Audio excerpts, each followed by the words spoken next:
And she said, "Hey, it sounds like you're doing a lot of really cool things and you're doing a lot of cool little steps to get to where you are." She was like, "But don't be afraid to take that big step."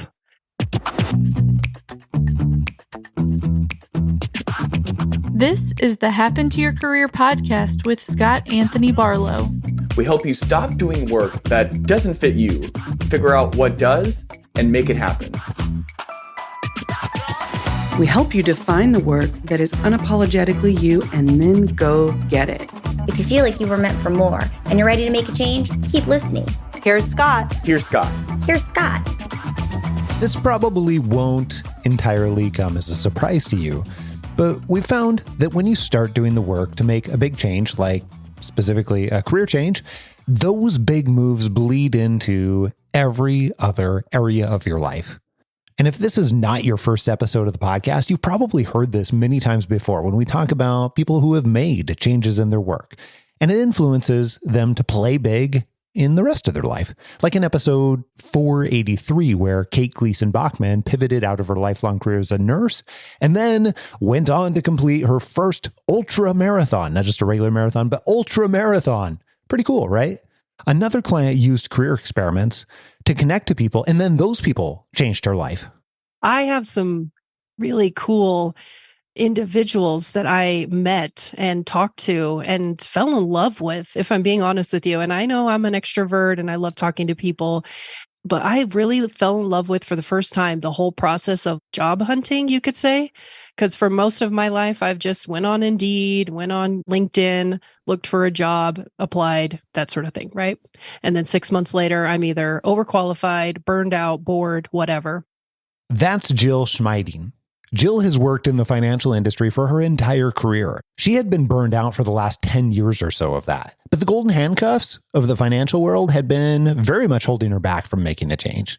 Okay, so how did she go from burned out over those 10 years to identifying that there were many ways that she could make her work better, to starting a podcast, to many, many other changes, including doing the Camino de Santiago pilgrim walk on a sabbatical? Well, to understand how she got from there to here, you first have to understand where this all started. Jill did an amazing job conducting career experiments. These experiments then led to a huge shift in how she was thinking about her life and her career. And this shift caused her to start making small changes in her life, which led to bigger and bigger changes. The biggest change of all? Well, you're going to hear an update from Jill at the end of this episode. But first, let's go way back to the beginning of Jill's career journey. So where the career began was when I was in high school. I was talking to my mom and she said, well, if you want to make a lot of money, you should be a stockbroker. This was like my senior year in high school. Yeah. And so on my high school transcript, I actually wrote stockbroker. And so I went to business school and I kind of dabbled around with there's marketing, there's advertising, there's business administration. I thought that was a little too generic for me. So I just went into business management. I got my degree. I was actually the first person in my family of 6 people, my parents, and I have 3 other sisters. So 4 daughters altogether. I was the first one to get my bachelor's degree. Really? Yeah. Very cool. Kind of crazy. Yeah. My parents are super successful, but college just wasn't in it for them. But so that was cool. I finished with my bachelor's degree in business management, went on. It's not what you know, but who you know. That is how I lived my life by that motto pretty much the whole time, because my dad is a very successful businessman in Lincoln, Nebraska, where I grew up. And so he pours concrete, owns his own company. He did some concrete work for someone who worked at a financial company. And so it was just kind of like, my daughter needs a job, so to speak, right? And so I started interning at this finance company. And it just so happened that the woman who was the assistant to the financial advisor, she knew my grandpa. And so she took to me real well and took me under her wing. And the rest is history, really. I started working there. I worked there, got my Series 7 in 66, and continued to work there until I wanted to relocate to Denver, Colorado, which is where I'm living now. So, yeah. It has been a really good career. I've learned so much. And my mom taught me a lot at a very young age about investing in a Roth IRA, paying off cars early. I have some friends now in their late 30s and early 40s that their parents didn't do any of that for them. And so I'm now trying to slowly kind of say, okay, well, do you even have a budget? Like, what does that look like? Oh, you want to start a Roth IRA? Okay, well, then and they don't even know what that means, right? Yeah. And so it's been really awesome to be able to help people in my circle of influence that don't know anything because of my career that I've had in finance for 16 years. That's really cool. So, yeah, a couple of questions for you. One, aside from what you just mentioned in terms of being able to help others and in your circle, what else have you found that you really enjoyed about being in that space and those types of roles, that type of work that has been wonderful for you? Oh, yeah. Okay, good question. So I'm going to talk about the current company that I work for right now, which is a large Fortune 500 wealth management company. And 7 years ago, I started working there. And it was really cool because my manager kind of took to me. I think she just liked me a lot and saw something in me, actually. It's what it is. I think she saw something in me. And so she was offered up the opportunity to be on this council for people in my similar role. There's hundreds of what we call, I'm just going to call CSAs, client service associates, I believe is what that stands for. And there's hundreds of them across the United States, but there was like 11 people chosen to be on this council that give feedback and listen to calls with the high up people back in New York. And so I got chosen to be on the council. It was awesome. At first, I didn't want to be on it. It's just because I wanted to do my normal job. But after a couple of months, I was like, oh, this is cool. I get to network with people. I get to go to New York for work, and I get to just learn a little bit more about the ongoings of what was going on within the company before anyone else. So really, really cool opportunity there. And then there was a banking opportunity that I got told about where it was a volunteer position as well. I got to learn about the banking products that we offer and then also give that information in a fun way to my colleagues who needed to learn that information. So that was another opportunity. I saw a girl present about banking, and she was a really good presenter. And I thought, oh my God, I need to get better at my presentation skills. So I immediately joined Toastmasters International. I found like a local chapter here in Denver and joined, and they do such an amazing job. And so I found out through being a member that I love public speaking. Really? Really love public speaking. So let's talk about that for just a moment here. First of all, let's acknowledge that it was one experience that led to another experience that led to another experience, which then caused you to gain additional experiences, which then caused you to realize that you love public speaking. But first, before we talk about that, tell me a little bit about what were the pieces that caused you to say, this might be something that I'm really excited about or interested in or want to dig more into. Tell me a little bit about that. Yeah, that's a good question. So the banking role, the volunteer banking role, I just felt like, so no offense to any bankers out there or anything like that, but some of those products are really hard and really boring to learn. And so I felt like I have a gift to where I can break down kind of boring content or complicated content and make it more fun and engaging. And that's exactly what I did. So it was all of the ways that somebody could do a mortgage. And I was just like, no, I think I can make this better. And so I did this really cool presentation and I got great feedback and the bankers were impressed. And I was just like, okay, there's something here. There's a gift that I have. Yeah. So it sounded like, first of all, you took this topic that you felt was, we'll say that you saw an opportunity in, and then you took that all the way through and turned that into a presentation, and then started getting some initial positive feedback, and then that caused you to take a second look at it and say, okay, all right, maybe there is something here. All right, yeah, what happened from there? Absolutely. Yeah, well, that's that. Yeah, I became so they had the banking program. The first year there was like 6 people. And then the second year it kind of dwindled. And I was giving presentations like via in person because this was all pre-COVID. And then COVID hit and we started doing just like virtual Zoom meetings at work where I was giving presentations about banking stuff. And then it just became me and another person.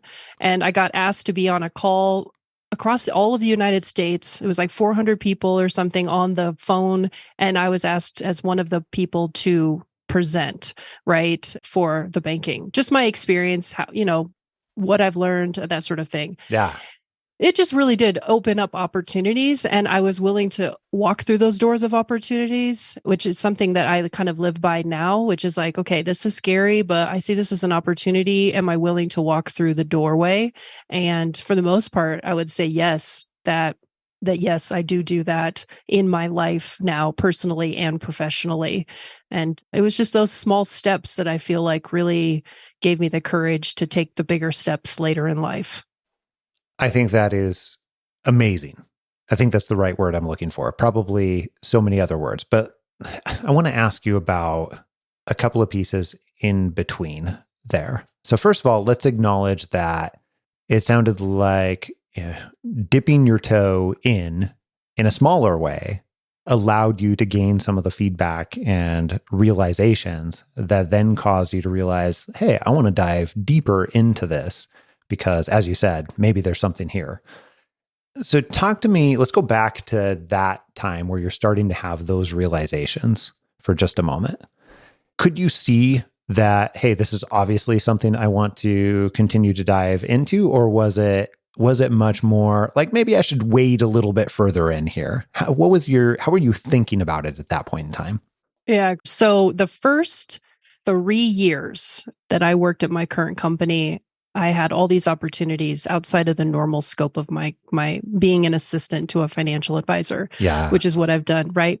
I was burned out. And I've told people actually that I've been burned out for about 10 years, and that's embarrassing to admit, but there's comfort in having a good career. And there's also comfort in being able to say that I have a prestigious finance career.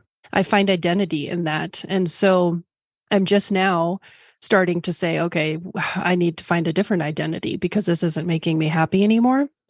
And so the first 3 years at my current company was awesome. I had so many cool opportunities. One that I didn't even mention that I think is very pivotal into my discovery was I was a coach as well to other people in my similar role.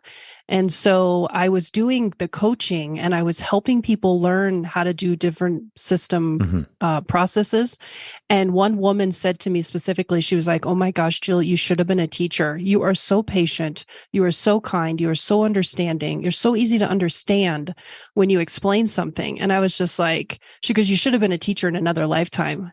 And I remember that comment. And I thought to myself, I'm not going to be one of those individuals that waits for another lifetime. I'm not going to do it. I'm not going to stay in this career that is unfulfilling to me when I have these gifts that I feel like I can use in a different capacity, right? And be maybe more of a teacher-ish as a full-time job versus a one-off hour here and there when someone needs to learn something. And so it was her comment that I was just like, okay, I'm not doing this. I'm not going to just stay put and keep doing this year after year after year. Yeah. Yeah. I think that's really interesting because I think everyone gets little tidbits of feedback like that over the years. Yeah. So 2 things stand out. One, it sounded like it was less about being the teacher and more about, hey, you're so patient, so easy to understand. The other additional specific pieces that really were on target. Because yes, technically in some ways you're teaching, but it's not like go out and become a elementary school teacher or something like that. Yeah. So it sounds like it's about the specificity of the feedback for you and you're getting tidbits of that along the way. But then I think what's really fascinating to me is we all get that. Not all of us have the same realization that you did where you had said to yourself or committed to yourself, like, I'm not going to wait a lifetime. Like, I'm not going to allow a lifetime to pass. I'm going to go find ways to get that now. So what in that moment caused you to look at that differently and begin making different types of decisions from that interaction? Mm. I think I've just been over it, right? For a long, long time. And so I think I'm just hungry for something else. And I think any sort of affirmation of a gift that I have, I was willing to like run with it and try to explore that more. And because I was like, okay, there's got to be something more out there for me to be doing than just being an assistant to a financial advisor, which there's nothing wrong with that job. I help clients all the time and I teach clients certain things, right? And so so it's something that I've kind of been mulling over where it's just like, wait, I get that need met with the clients as well as with my colleagues, but there was just something different with I think it's the content, right? It's the I want to teach something more meaningful, and money is very meaningful. How to budget, how to live well in retirement. I value all of that a lot, actually too much, being that I've been in the industry for so long. I value money too much. I'm learning that about myself, but I just want to find something that I can be more passionate about and teach that. Well, I definitely think that it sounds like you were in part of it was you were in the right time and place, right? Yeah. In the right time and place in order to receive that differently. And I've definitely seen that and also personally experienced it for myself a lot, where heard the same thing, not necessarily the same thing that you were told, but heard something that could have been useful feedback and in one time and place wasn't necessarily as useful versus when I was in a different place and ready to receive it. So Yeah. kudos to you for paying attention. And one of the things that I think you've done particularly well, and one of the biggest reasons that I was really excited to have this conversation with you, is you have taken pieces like that, pieces of feedback, pieces of things that you've identified that you want to dig into more, and you've done a phenomenal job embedding experiments into your work and your life in order to find what fits you and perpetually reinforce that, perpetually learn more about what creates an amazing fit for you, what work you're enjoying, how you want to help people, how you want to teach people, like we were talking about in a variety of ways. I'm wondering if we could talk a little bit more about that. What have you done? Where did you start thinking about that as experimentation? And let's start there. Okay. So I want to give a little backstory and say that I've gotten career coaching from multiple people actually over the years. And there was one career coach that told me about a book called The Art of Gathering. She gave me the names of two books that have changed my life. I'll talk about the other one later on. But The Art of Gathering by Priya Parker. And I love gathering people together. So the Art of Gathering book talks about how to bring people together in a meaningful way. And I would say that's one way that I have practiced everything that I've learned.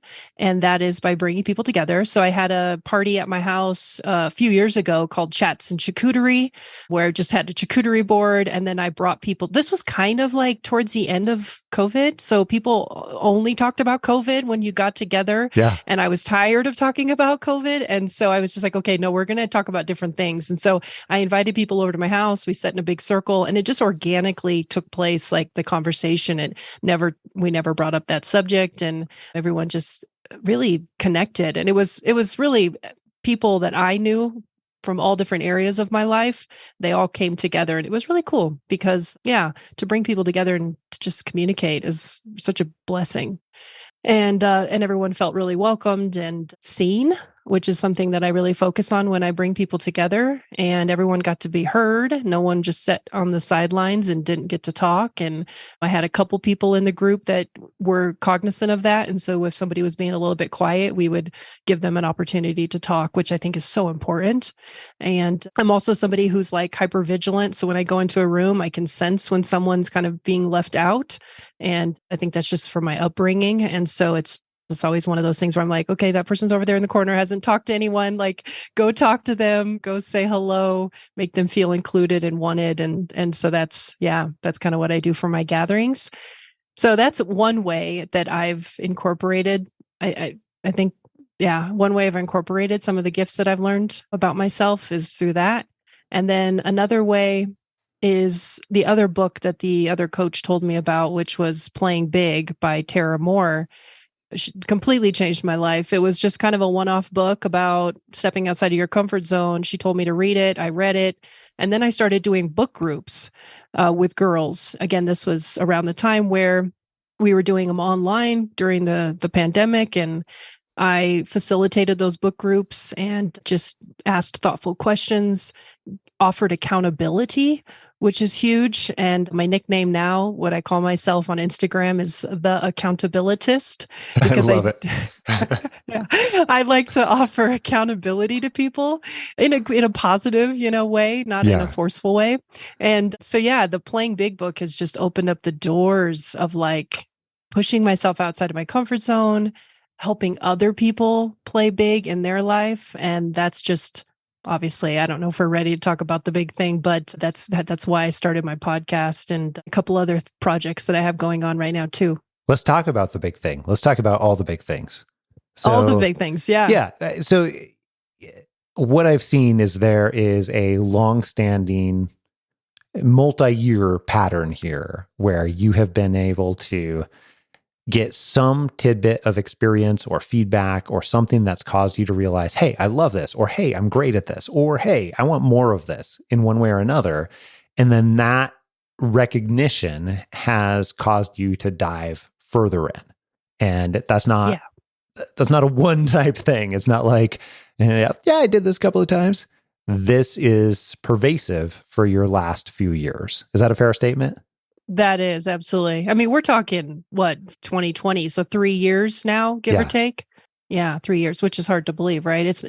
And there's so I want to talk just really quick before we maybe talk about the podcast. I want to talk a little bit about the kind of domino effect of reaching out to people, the informational interviews that I did, because that was one thing that my coach, she gave me the courage to do that with her accountability with me. And it was just like, how many people have you reached out to? And so I have some really cool individuals that I met and talked to and fell in love with, if I'm being honest with you. And I know I'm an extrovert and I love talking to people. But I really fell in love with, for the first time, the whole process of like job hunting, you could say. Because for most of my life, I've just went on Indeed, went on LinkedIn, looked for a job, applied, that sort of thing, right?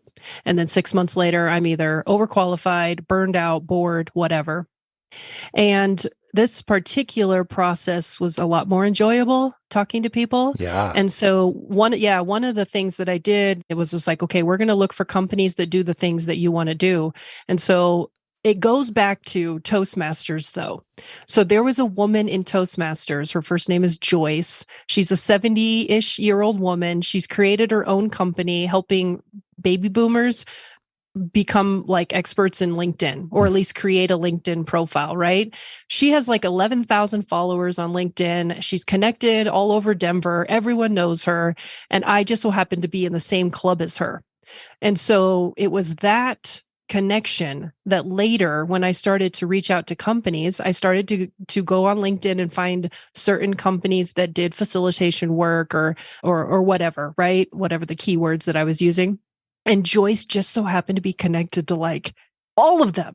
And Joyce, I'm not joking. I was like, Joyce, hey, can you send out an introduction to this person? And she's like, absolutely. And the amazing thing about Joyce is she's so good with her introductions. I mean, she'll like lay out personal information about me. She'll lay out personal information, like professional-ish, right? Personal information about the other person. So you can kind of see where the connection lies, so that when you're ready to talk, you have some sort of connection already built.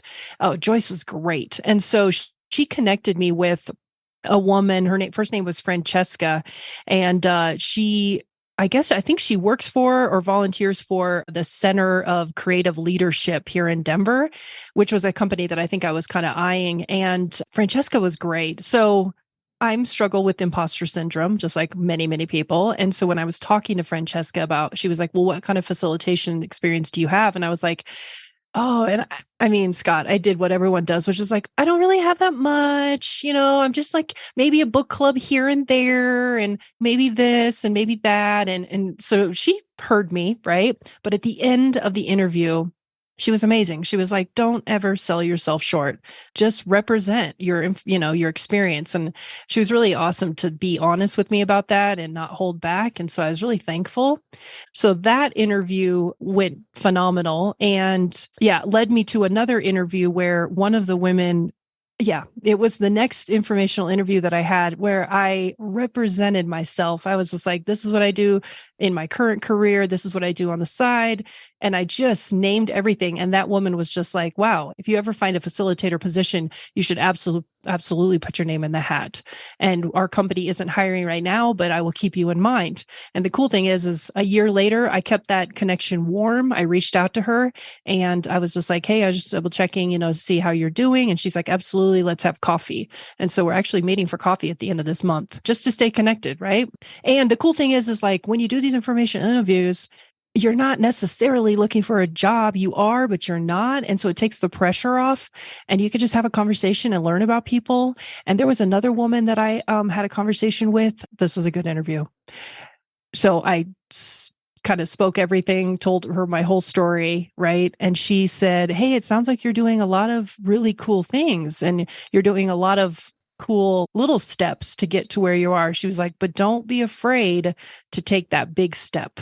And I was just like, and she even said before she said that, she's like, I'm going to say something really bold. I hope that's okay. And I was like, please. And that's what she said. And so it's like, I felt like she could see right through me. Like I was too afraid to take that bold step, whatever that looks like, right? Is that quitting my job before I have a new job? Is that just taking a big pay cut because maybe that's what it's going to take? I mean, it's really hard to give up the golden handcuffs that finance offers, if I'm going to be honest with you. And sometimes you do have to give those golden handcuffs up and reassess and to get into the career that you want to be in. And that's something that I'm kind of trying to kind of settle in my mind. Well, I think that's something we've heard over the last 10 plus years now in working with people, that not just for finance, but there's a variety of industries that we'll say are pretty, when you're there, you become pretty accustomed to some of the financial and other perks that come along with it. Correct. And what we found is that for some people, it's exactly right to take a pay cut. But we've also found that in almost all cases, you don't necessarily have to. It's only that we think that we have to. And sometimes it's important to. But what we've found in just the last 10 years worth of work anecdotally is that the people that we've had the pleasure of sitting alongside and helping them make that type of change, it is less than 10% of those folks that really feel like in the end that they need to take a pay cut. And usually they have other reasons to do so other than just getting out of a particular industry. So that's my experience, which is polar opposite from the way that almost all of us think about it usually. But here's the thing I wanted to comment on, I'll say, and then ask you a question about. One, it sounds like as you went through some of those, you called them informational interviews, I would say that they're almost test driving type conversations. It sounds like you were getting a lot out of it and not just one thing. I think a lot of people hear about, we'll call them informational interviews just for the sake of this conversation, and a lot of times we associate like, I need to do that to get a job.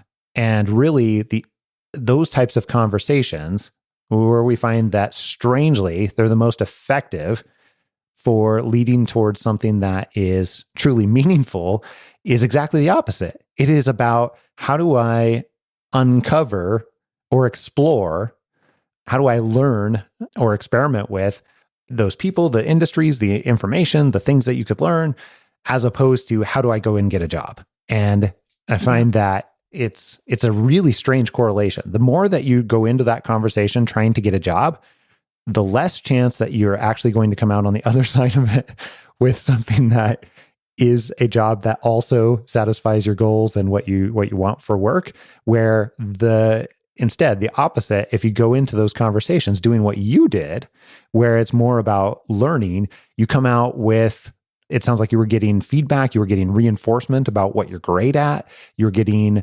validation about how you interact with other people, you were getting information about what you might enjoy, you were getting you're getting reinforcement about what to be confident in that you already bring to the table. You're getting all these things, but then ironically, I think it actually heightens your chances. I've experienced that it actually heightens your chances in leading towards something that is truly meaningful for you and also is what you want.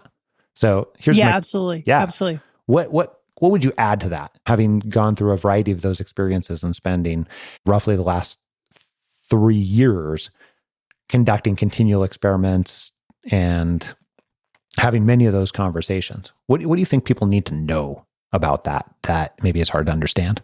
Well, I think you just hit the nail on the head when you said 3 years. And I'm not saying that it's going to take that long for everyone, but I think one thing is, like, I've been in finance for 16 years and I have technically 25 years left, right? If I work till I'm 65, give or take. And I think about that sometimes because I'm just like, wow, 16 years, I'm old, I'm 41, like, and my career's over with if I leave finance. And it's like, I haven't even worked, I have 25 more years left. So yeah, it's just changing my thought process of like, I can change into a whole new industry, a whole new career, and work another 16 years and still have more time after that, right? And so it just takes time. And as much as I want it to happen tomorrow or happen 3 years ago or happen 10 years ago when I said I was burned out for the first time, right? And ready to leave finance, as much as I wanted it to happen 10 years ago, it doesn't. And my life has gone on this amazing journey. And I wouldn't take anything back that's happened over the last 10 years. I met amazing people. I've learned, I've grown financially, financial stability, all that stuff. So the one thing that I would say that I think listeners probably need to hear is it can take time.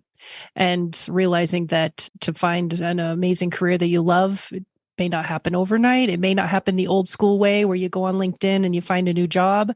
Maybe it does work for some people like that, and I think it can. But for me, I'm willing to take the time to figure it out because 25 more years is a long time. I think that's super cool.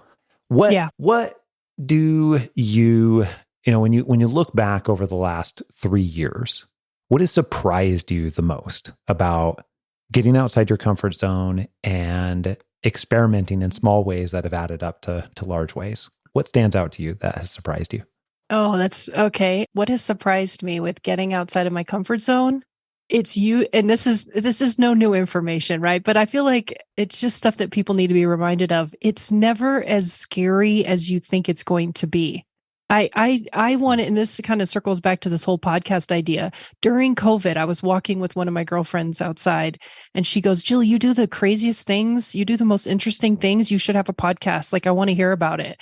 And I was just like, "Yeah, okay, whatever." Like, that's a big deal. Like, no, what information do I have to put out there that anyone else isn't already putting out there? But what one thing people kept reminding me of is just like the way you make the way you deliver information is unique to you, right? It's not that you're putting out any new information. It's just your stories. And so I was scared for years. I mean, three years, give or take. I think I waited to start my podcast. And to circle back to your question, it's never as scary as you think it's going to be. I'm doing the podcast every week, new episode. Every week isn't great. Like, sometimes I put out a podcast episode and I'm like, that's okay. Some weeks are amazing, but in the end, I'm doing what I want to do. I want to give women a voice. I want to share my stories. I want to get women playing big and aspiring for more. And most importantly, Scott, I take my own advice. So every single week, I'm literally talking about playing big. And guess what? Every single week, it's a reminder for me to play big in my own life and like keep searching for that job, keep having hope. And back to what you said a minute ago, I am scared that I'm going to have to take a big pay cut, and Denver is not cheap to live in. And so it's just like, I really want to have hope that I can find a job that pays a nice income. And it's good to be reminded of that. So thank you for saying that earlier, by the way. Absolutely. And, my pleasure. Yeah. Yeah. And so it's never as scary as you think it is. You just got to do it though. You have to do it.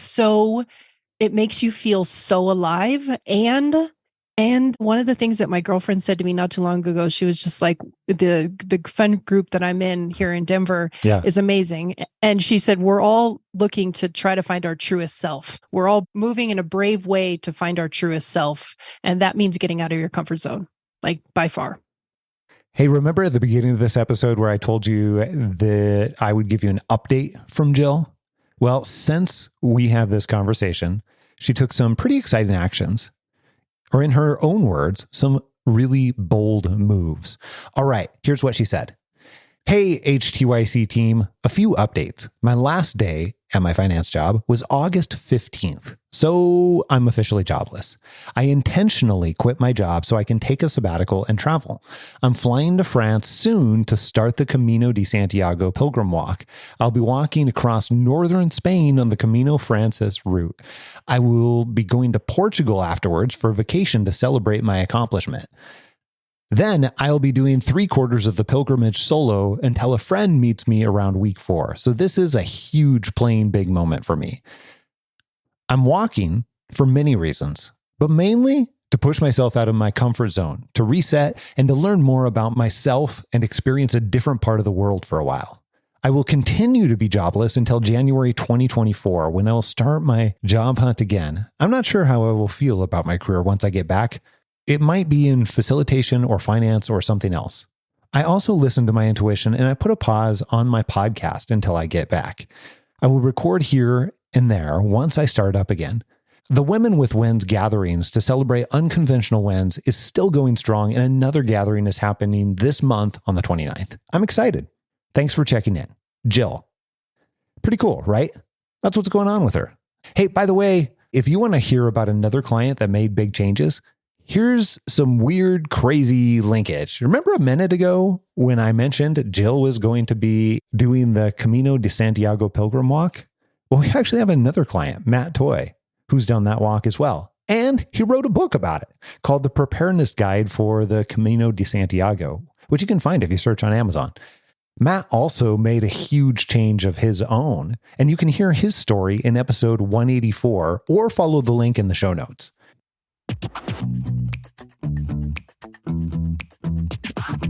If you find yourself over on Amazon or any other place where you get books, I would encourage you to check out our book, Happen to Your Career. If you're a fan of this podcast or you love hearing the stories that we share each week and how people have made massive career changes, I know you'll love the book, especially the audiobook. It's packed with those stories from real career changers, some of who you've heard on the podcast. They ranged from being bored at their job to completely burned out, from terrible situations all the way to great situations they just wanted to fine tune. And every single one of them shows how they took action to make huge changes, just like Jill and Matt, who we just talked about.